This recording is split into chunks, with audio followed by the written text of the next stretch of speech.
বিসমিল্লাহির রহমানির রহিম।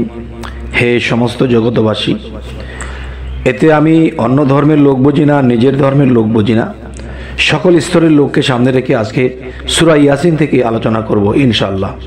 সূরা ইয়াসিনের আমল ফজিলত যদি কেউ জানতে পারে এবং বিশ্বাস করে এবং সে মানতে পারে, ইনশাআল্লাহ ইহকাল পরকাল ধন্য হয়ে যাবে।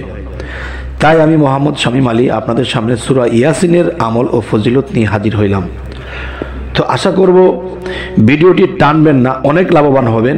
এই আলোচনাটি শুনুন যে সূরা ইয়াসিনের আমল থেকে যে আলোচনাগুলো করব, আপনি পুরোটা আলোচনা শুনলে পরে আপনি অবশ্যই আপনি কোরআনকে, আল্লাহকে এবং সৃষ্টিকে, ফেরেশতাগণকে, নবী রাসূলগণকে আপনি অবশ্যই ধন্যবাদ জানাবেন যে আজকে তাদের জন্য আমরা কি সুন্দর জিনিস পেয়েছি। তারা যদি প্রেরণ না হইতো তাহলে আমরা কোত্থেকে পাইতাম। তাই সকলের প্রতি সম্মান রেখে আজকে সূরা ইয়াসিন থেকে আপনাদের সামনে এই আলোচনাটি তুলে ধরছি।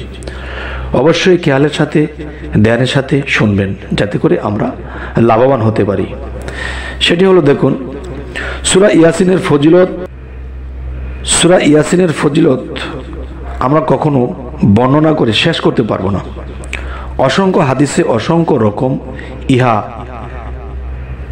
ফজিলতের কথা বর্ণনা করা হয়েছে। তবে এক হাদিসে অত্র সূরাকে কোরআন মজিদের হৃদয় বলিয়া উল্লেখ করা হয়েছে। সুবহানাল্লাহ, আলহামদুলিল্লাহ। এরপর আরো একটি হাদিসে বর্ণিত করা হয়েছে যে রাত্রে খালেস নিয়তে অত্র সূরা ইয়াসিন পাঠ করিয়া নিদ্রায় গেলে সম্পূর্ণ নিষ্পাপ হয়ে সে জাগরিত হবে। আলহামদুলিল্লাহ। অত্র সূরা ইয়াসিন পাঠকারী জন্য কিয়ামতের দিবসে মুক্তির ফয়সালা করিবেন আল্লাহ। আবু দাউদ, ইবনে মাজাহ। এবার আসব, অন্য হাদিসে বর্ণিত রহিয়াছে যে ইহা মৃত্যুর সময় উপস্থিত হইলে তাহার নিকট বসিয়া অত্র সূরা পাঠ করলে ইহাতে মৃত্যুর কষ্ট লাঘব হবে, মৃত্যুর কষ্ট খুবই কম হবে, এবং ইহা কবরের নিকট বসিয়া পাঠ করিলে মৃতের কবর আযাব মাফ হইয়া যায়। আবু দাউদ, ইবনে মাজাহ। দেখুন, আজকে একটু দলিল সহকারে কথা বলছি, বিভিন্ন হাদিসের রেফারেন্স দিয়ে কথা বলছি, যে আজকে আপনারা শুনুন। যে অন্য অন্য আলোচনা হতো রেফারেন্স ছাড়া বলি, রেফারেন্স তো আছেই, তো রেফারেন্স দিতে গেলে দেখা গেছে অনেক সময় ভিডিওটা বেশি বড় হয়ে যায়, তাই এমনিতেই বলে যাই। তবে আজকের এই বিষয়গুলা আমি রেফারেন্স দিয়ে বলছি ইনশাল্লাহ। যে আরও একটি হাদিসের কথা বলা হয়েছে, কোনো ব্যক্তি নিয়মিতভাবে অত্র সূরা ইয়াসিন পাঠ করিলে সে যে কোনো দরজা দিয়ে বেহেশতে প্রবেশ করবে। সুবহানাল্লাহ, আলহামদুলিল্লাহ। তাহার জন্য বেহেশতের 8টি দরজাই খুলিয়া দেওয়া হবে। এবার আসি, হযরত রাসূল করিম সাল্লাল্লাহু আলাইহি সাল্লাম বর্ণনা করিয়াছেন যে কেহ একবার এই সূরা পাঠ করিলে তাহার আমল নামায় 10 বার কোরআন শরীফ খতম করার সওয়াব লিখিয়া দিবেন। সুবহানাল্লাহ, আলহামদুলিল্লাহ। যে কোনো রোগ ব্যাধির সময় ইহা পাঠ করিলে আল্লাহর রহমতে তাহা হইতে মুক্তি লাভ করা যায়। আলহামদুলিল্লাহ। সূর্যোদয়ের সময় এই সূরা পাঠ করিলে অভাব অনটন দূর হইয়া যায়, শীঘ্রই তিনি আল্লাহর তরফ হইতে ঐশ্বর্যশালী হবে এবং সম্পদশালী হবে।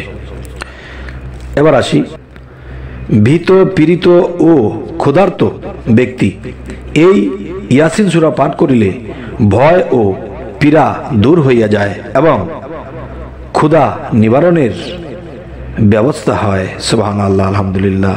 ঘর হইতে বাহির হইবার সময় এই সূরা পড়িয়া বাহির হইলে কোথাও কোনো বিপদ আপদে পতিত হইবে না। আলহামদুলিল্লাহ।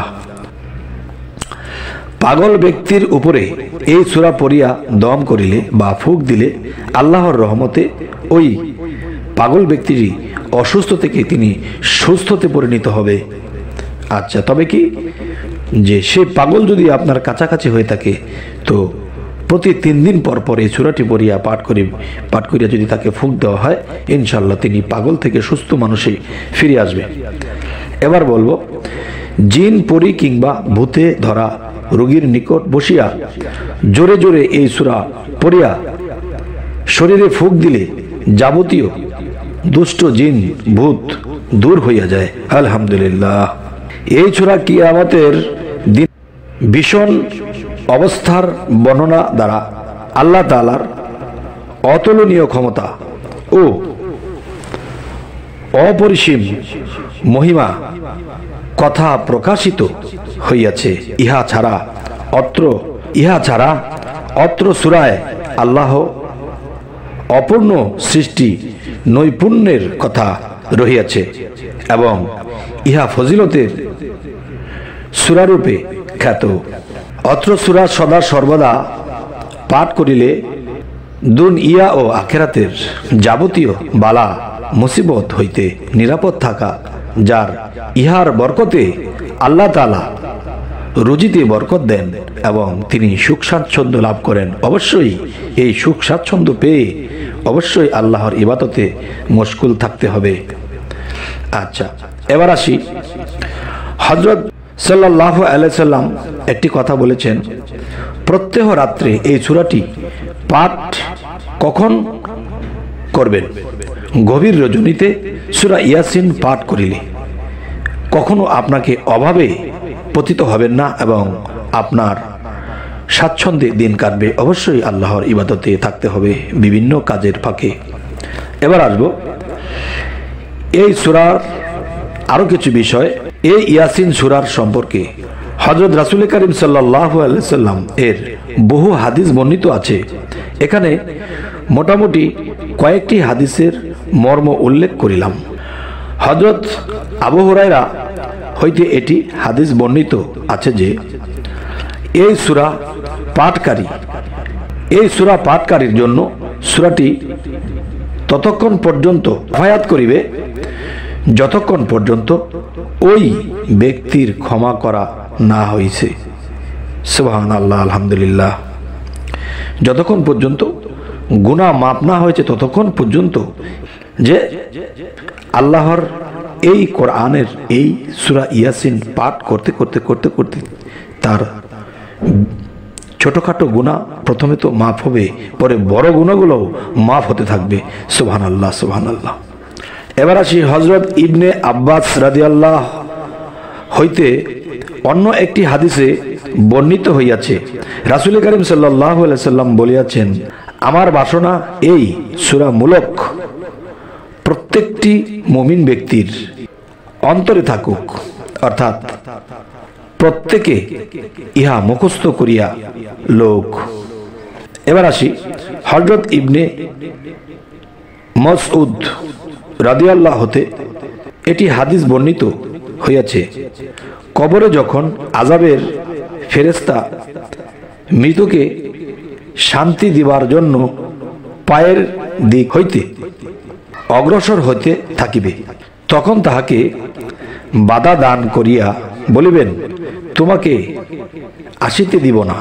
তাহলে তোমাকে আসিতে দিব না, তখন পরে কি ঘটনাটি হবে? সেটি হলো, আমাদিগকে সঙ্গে নিয়াই এই ব্যক্তির সূরা মূলক পাঠ করিয়াছে। তখন ওই ফেরেশতা বক্ষ, পেট এবং মাথা ইত্যাদি অন্যান্য দিক দিয়া আসিতে চেষ্টা করিবে, কিন্তু প্রত্যেক দিক হইতে ঐরূপ উত্তর পাইয়া সে আর অগ্রসর হইতে পারিবে না। চুম্বক কথা এই যে অত্র সূরা কবর আযাব হইতে বাঁচাইয়া রাখে। সুবহানাল্লাহ, আলহামদুলিল্লাহ। তাওরাত গ্রন্থে অত সূরার ফজিলত সম্বন্ধে এইরূপ বর্ণিত আছে যে, যে ব্যক্তি রাত্রিকালে এই সূরা পাঠ করিবে তাহার আমল নামায় অশেষ নেকি লিখিত হবে। সুবহানাল্লাহ, আলহামদুলিল্লাহ। 41 বার এই সূরা পাঠ করিলে বিপদ আপদ দূর হইয়া যায় এবং ঋণের দায় হইতে মুক্তি লাভ করে। প্রত্যহ 3 বার করিয়া 3 দিন এই সূরা পড়িয়া চোখে ফুঁক দিলে চোখের অসুখ ভালো হইয়া যায়। নতুন চাঁদ উদয় হইবার সময় এই সূরা পাঠে লিপ্ত থাকিলে ওই মাস আল্লাহর রহমতে কুশলে অতিবাহিত হবে। হে সমস্ত জগতবাসী, আজকের এই আলোচনাটি করা হলো সূরা ইয়াসিন থেকে। আমরা যদি এই সূরার আইন কানুন মানতে পারি, এই আমলগুলো করতে পারি, ইহকাল পরকালে আমাদের আর কোনো সমস্যাই থাকবে না। তবে হে সমস্ত জগতবাসী, আজকের পর থেকে চলুন আমরা সূরা ইয়াসিনের আমল ও ফজিলত দেখে করতে থাকি। ইনশাআল্লাহ আল্লাহ আমাদেরকে উদ্ধার করিবেন। তবে আমাদের চ্যানেলে যদি আপনারা নতুন হয়ে থাকেন, অবশ্যই সাবস্ক্রাইব করে নেবেন এবং পরবর্তীতে যেন ভালো আলোচনা আপনাদের কাছে পৌঁছে দিতে পারি। তো সকলে ভালো থাকবেন। আল্লাহ হাফিজ।